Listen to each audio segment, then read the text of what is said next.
მე არ ვიცნობდი პირადად მამა გიორგი ბასილაძეს, მაგრამ ვინც იცნობდა ან წაკითხული ქონდა მისი წიგნები და ვეკითხებოდი მამა გიორგი ბასილაძის შესახებ, უკლებლივ ყველას ერთად და ცალ-ცალკე თვალების სიხარული და სიყვარულით ევსებოდა.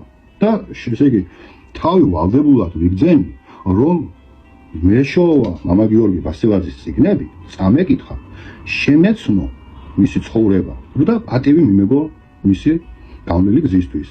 და შესაბამისად ეს უბრალოდ ჩემი აზრი კი არაა, რომ ასეთი ცხოვრებით ნაცხოვრების სასულიერო პირებს პატივი მივაგო, არამედ პავლე მოციქული გვასწავლის დიდი სიხარული და კეთილგონიერებით, რომ ასეთებიო შეიცანითო და პატივი ეცით მათო. გადაშალეთ კორინთელთა მიმართ, პირველი კორინთელთა ეპისტოლე კორინთელთა მიმართ, მე-16 თავის, მე-17 და მე-18 მუხლი, სადაც რომ გვავალდებულებს შევიცნოთ ასეთი სასულიერო პირები და პატივი ვცეთ.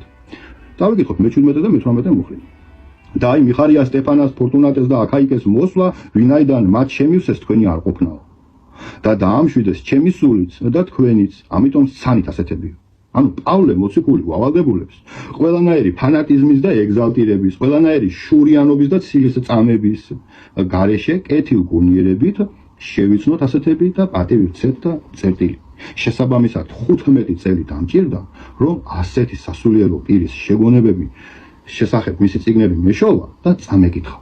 რასაც გაგიზიარებთ აუცილებლად და ღმერთს ვთხოვ, რომ იმის ჯანმრთელობა მომცეს და კეთილგონიერება, რომ ესე იგი სწორად გავიაზრო ყველანაირი ფანატიზმის და ეგზალტირების გარეშე და ის ვალდებულება, რაც გვაქვს პავლე მოციქულის შეგონებებიდან, რომ პირნათლად შევასრულო და წერტილი. მადლობა ყველასთვის.